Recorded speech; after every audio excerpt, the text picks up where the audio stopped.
मित्रांनो, आपल्या एका मित्राचा कॉल आला होता आणि त्याचा असं प्रश्न होता की सर, या शेवटच्या काळात मी जी केच्या रिव्हिजनसाठी एखादा रेफरन्स मटेरियल वापरू, जसे की सह्याद्रीचा ठोकळा आहे किंवा वर्धीचा राजमार्ग आहे, की एखादा प्रश्नसंच वापरू, जसे की पोलीस भरती ग्रंथ आहे किंवा 44,000 जम्बो आहे, काय वापरू आणि कसं करू, ते थोडंसं मार्गदर्शन करा.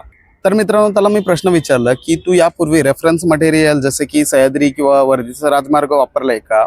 तो बोलला हो सर, वापरलेला आहे. त्यानंतर पोलीस भरती ग्रंथ किंवा 44,000 प्रश्नसंच वाचलेला आहे का? तर बोलणे हो, सगळं वाचलेलं आहे. मग जर सगळं वाचलेलं आहे आणि आता रिव्हिजनचा काळ आलेला आहे, तर एकाला निग्लेक्ट करणे योग्य आहे का? मग वाचूनच फायदा काय?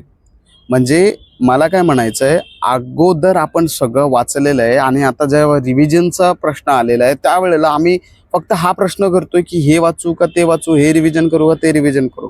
असं तर नाही ना. हां, नवीन काहीतरी असतं तर ठीक होतं.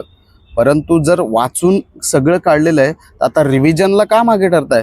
रिव्हिजन पण प्रत्येक गोष्टीची केली पाहिजे. रिव्हिजन ही त्या सगळ्या गोष्टीची झाली पाहिजे जे आतापर्यंत आपण वाचत आलेलं आहे. आणि असे तुमचे पण काही अडचण असतील तर तुम्ही मला नक्कीच विचारू शकताय. थँक्यू. जय हिंद.